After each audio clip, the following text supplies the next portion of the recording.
In my last video, I talked about how a holiday completely changed my life.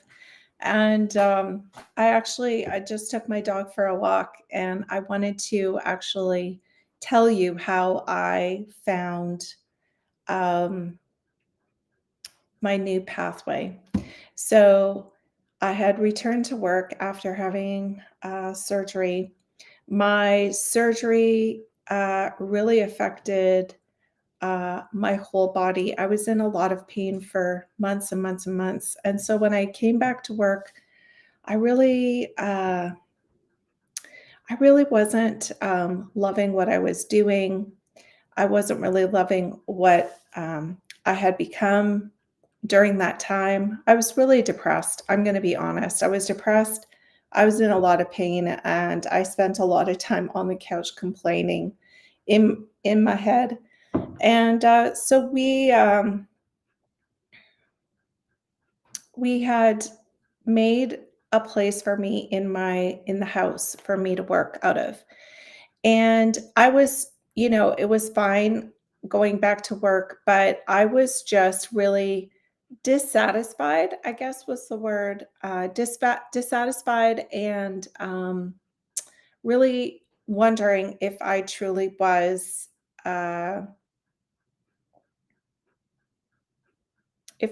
was um, happy doing hair. And I had contemplated at this time, I was also contemplating, um, going into real estate. I had a girlfriend, she was like, "You'd be great at it." And, I thought, "Sure, why not?" So I started looking through the books, and the book is like this thick, and I was like, "Oh my goodness, I'm not happy with this." But I also wasn't happy doing hair the way I was doing hair. And I was watching a video, I think of Dave Ramsey. Love Dave Ramsey. Dave Ramsey, you've changed my life. Thank you. Um, I watched a podcast where he interviewed a person who wrote the book 48 Days to the Work You Love. And it was a book that I thought, "You know what? This is good. Maybe it's not hair for me. Maybe I shouldn't be doing hair anymore. Maybe I should be doing something else. Do something that I love." And I started reading the book.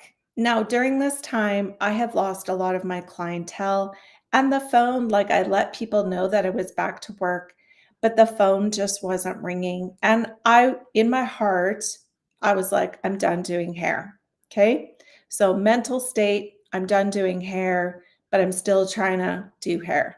Okay. So, I read this book, and you're supposed to commit to doing 40 days of reading. So every day you read a chapter, you answer some questions, you ponder what you've answered, and it just literally tells you you are on this path or you're not on this path. And I had gone through about 6 or 7 days, and I just stopped and I thought to myself, I still love doing hair. What am I doing? So I put the book down, and within like 10 minutes, 4 or 5 people called me. It was like in my mental state, I was pushing away clients. And so that was step number one. Step number two happened shortly after we had we had gone on a holiday. So, we had gone on a holiday, and I had come back, and my hair was fried. I'm fried. I'm a redhead, so on my holidays, somehow I think that I'm not a redhead and I can sit on the beach and, live my best life or be on the water without sunscreen. And I came back sunburned. My hair was fried. My hair was just like wild.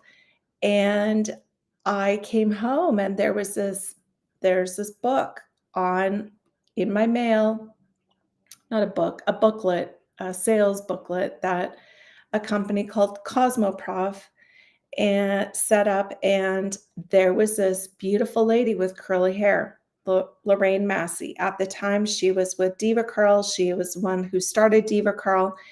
And here was this beautiful woman talking about curls and curly hair products. And that booklet changed my life because all of a sudden, I saw a woman with curly hair like mine. It looked amazing. Her hair looked amazing. And she was talking about curly hair products.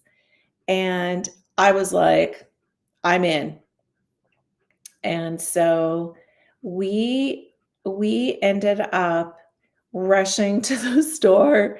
I wanted to buy the whole line. At the time, it was a small line. It was like maybe 8 products, 9 products. I wanted to buy everything. My husband, thankfully, I'm like the go person, and he's like the reins person. And he said, "No, you're just going to buy 3 products, like a cleanser, a conditioner, and a gel." And so I went home, I did my hair, and it was like I had I had beautiful curls. Like, they weren't wild, and they weren't flying away, and they weren't, um, wild. I'm just gonna say my hair usually looked wild, out of control, very, kind of I couldn't handle it. To be honest, there have been times when I have put hand cream in my hair. I was that desperate for some moisture.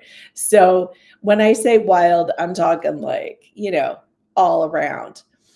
And so here I was, presenting myself with these gorgeous curls, these, not frizzy, not dried looking curls, just beautiful curls. And that was kind of like the start of me entering into the curly avenue. So 3, 4 months down the road, I want to go and work for Diva Curl, and I go for an interview, and, the interview was really interesting because the whole time, and shout out to Cal Ellis, who was here from New York, and he was, working with different salons, talking to different salons, really trying to, help people to understand in the salon industry about the plight of the curly person, girl or guy, and, I had an interview with him, and in that interview was, multiple questions about me. I brought some of the work that I've done, photographic work, talked about, who I was as a stylist. And he just kept saying to me every so often, "You need your hair cut." And I was like, "Okay." Like we're on an interview. Why are we talking about my hair? And he'd ask a couple more questions, and then he's like, "I'm sorry, your hair is just like a triangle. You need a haircut." And I was like, "Okay." Like I didn't understand what he was talking about. Um, Within 20 minutes of me having this interview, he couldn't stand it anymore. Hairdressers are very visual people, and so when you see something that's wrong, you have to correct it. And he had the time and the power to correct it. And so he goes, "Come with me. You're getting a haircut." And I was like, "Oh, okay." And I was in Regina, and I, of course, being a hairdresser, probably put on my highest platform shoes.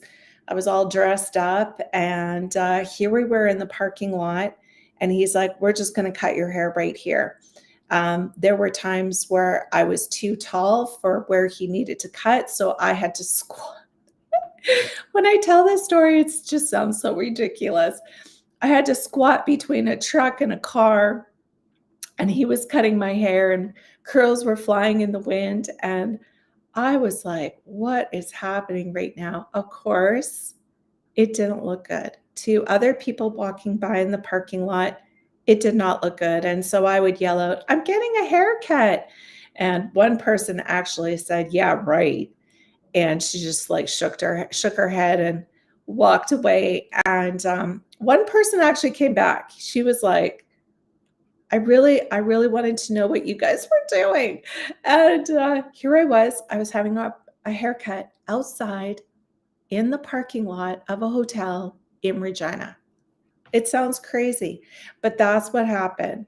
That was my first haircut. That was my first introduction to like, the first introduction was really the products. The second introduction was just, like, how to shape the hair and how I could, as a person who has always felt like my hair was ugly, so therefore I was ugly. Um, so haircut's done.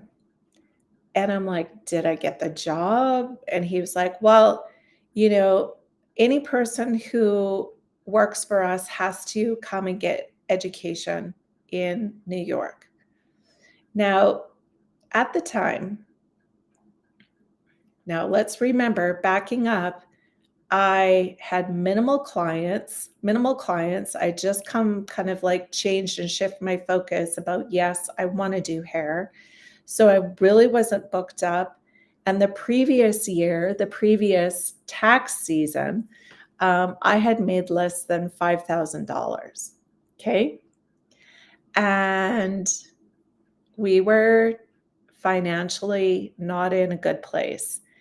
And here's this guy telling me I have to go to New York and get trained. And I was like, I have to do it. Like I have to do it. And so I prepared all my documents. I marched into the bank and I asked for $5,000 because the course was $2,000 American. I figured I didn't need very much for food. I could, I didn't necessarily need to eat out or whatever. I could just like buy food at a grocery store. I knew how to do things on a budget. I'm good at that. And my flight, so yeah, like $5,000. That would be good.